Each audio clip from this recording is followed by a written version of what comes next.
မြောင်နိုင်စရာစံချိန်မှတ်တိုင်ကိုစိုက်ထူနိုင်ခဲ့တဲ့စေဂျီရိုလည်းတော့အသက်အရွယ်ဆိုတာကိန်းကနန်းပဲလို့တက်တည်ပြနေစဉ်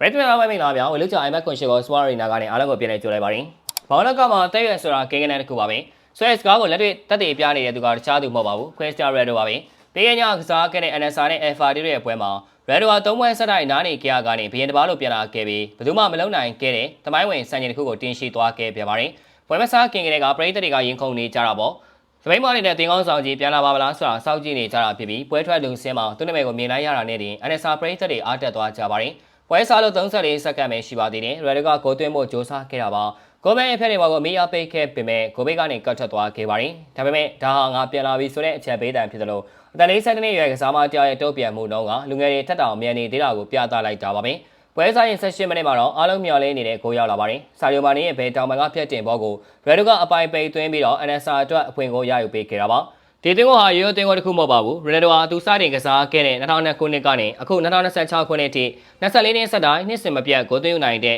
ကမ္ဘာပထမဆုံးနဲ့ဒုတိယသောကစားမဖြစ်လာခဲ့ပါတယ်။ဒါအပြင်သူ့ရဲ့ကစားမဘွားစုစုပေါင်းသွင်းကိုက962ဂိုးထိရှိလာခဲ့ပါပြီ။ဒီဂိုးဟာသူ့ရဲ့မွေးနေ့အပြီးပထမဆုံးကစားခဲ့တဲ့ပွဲမှာတင်ဂိုးသွင်းယူနိုင်ခဲ့တာဖြစ်ပါတယ်။ပွဲစားရင်89မိနစ်မှာတော့ဒုတိယဂိုးကိုလူစားဝင်ကစားမအိမ်မန်ယာယာကသွင်းယူပေးခဲ့ပါတယ်။ဒီနိုင်ပွဲကြောင့် NSA ဟာဇာတ်ထိပ်ကအဟီလာအသင်းကိုတမတ်အခွာနဲ့တောက်လျှောက်ပြပေးထားနိုင်ခဲ့ပြီးချန်ပီယံဆုအတွက်မျှော်လင့်ချက်တွေပို့တောက်ပါလာခဲ့ပါတယ်။ရန်ဒိုရဲ့အဓိကပန်းနိုင်ကတော့အားလုံးသိကြတဲ့အတိုင်းဂိုးတစ်ထောင်ပြေဖို့ပါပဲ။လက်ရှိ962ဂိုးအရနောက်ထပ်38ဂိုးပဲလိုပါတော့တယ်။အခု2026ခုနှစ်အစောပိုင်းမှာပဲရှိသေးတယ်။သူ့ရဲ့သွင်းဂိုးသွင်းနှုန်းအရဆိုရင်ဒီနှစ်ကုန်ပိုင်းမှာတင်ဂိုးတစ်ထောင်ဆိုတဲ့မယုံနိုင်စရာမှတ်တိုင်ကြီးကိုမြင်တွေ့ရဖို့ရှိနေပါတယ်။ဒါဘောလုံးသမိုင်းမှာဘယ်သူမှမလုံနိုင်ခဲ့တဲ့နောက်ထပ်နှစ်ပေါင်းများစွာအထိချိုးဖျက်ဖို့မလွယ်ကူတဲ့စံချိန်ကြီးဖြစ်လာမှာပါ။ရန်ဒိုရဲ့နောက်ဆုံးပန်းနိုင်ကတော့လာမယ့်2026ကမ္ဘာဖလားပါပဲ။အသက်47နှစ်ဆိုပေမဲ့သူ့ရဲ့ကြံ့ခိုင်မှုက25နှစ်အရွယ်လူငယ်တယောက်တက်တောင်တာနေပါသေးတယ်။သူ့ရဲ့အီမန်ချက်ကပေါ်တူဂီအသင်းနဲ့အတူကမ္ဘာဖလားကိုနောက်ဆုံးအကြိမ်စ조사ဖို့ပါသူ့ရဲ့ခန္ဓာကိုယ်ထိန်းသိမ်းမှုအစားအသောက်အိပ်စက်မှုနဲ့လေ့ကျင့်ခန်းတွေကသူ့ကိုအခုထိထိပ်တန်းအဆင့်မှာရှိနေစေတာပါ